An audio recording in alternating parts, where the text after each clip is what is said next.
Imagine being a football fan whose country invented the sport, built the first stadiums, wrote the first rules, taught the world how to play, and then spent 60 years watching everyone else win it. That is what it means to be English. Every England fan carries the same wound. It doesn't matter how old you are or where you grew up. The wound is inherited. Fathers pass it to sons. Grandmothers pass it to granddaughters.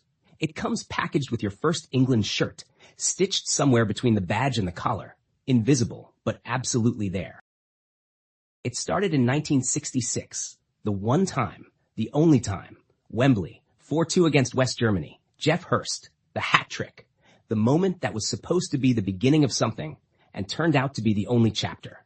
Since then, England have produced some of the most gifted footballers who ever lived. Charlton, Lineker, Beckham, Gerrard, Lampard, players who won everything at club level.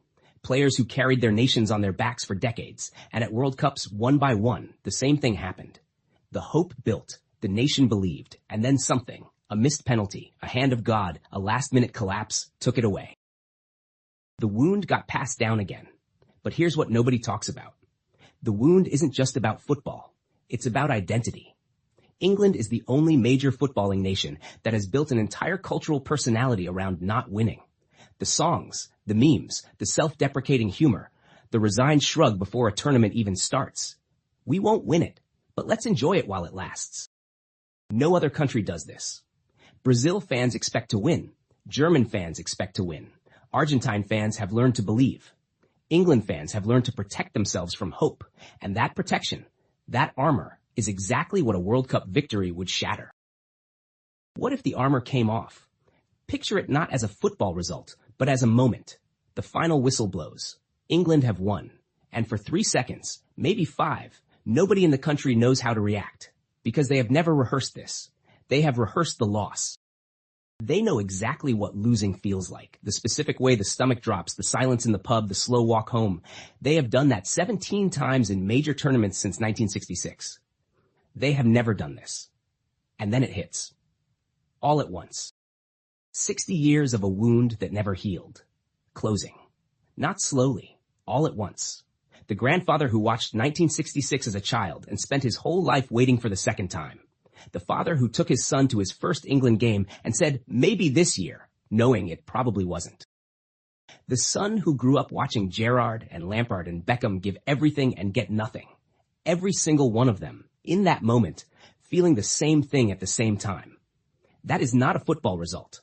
That is a release of 60 years of something that had nowhere to go. What changes? Not the football.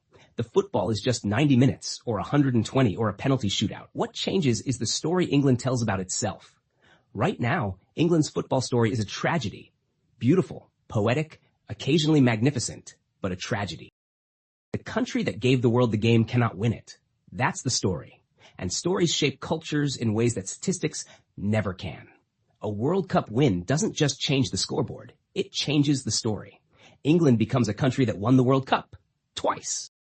Once when they invented the game, and once 60 years later when they finally remembered how. That's not a tragedy anymore. That's something else entirely. Every kid who grows up after 2026 inherits something different. Not the wound, not the armor, something lighter. The knowledge that it happened once, it can happen again. The freedom to believe without protecting yourself from hope. That might be the most radical thing a football result has ever done to a nation. 60 years is a long time to carry something. But here's the question nobody wants to ask out loud. What if England needed every single one of those years?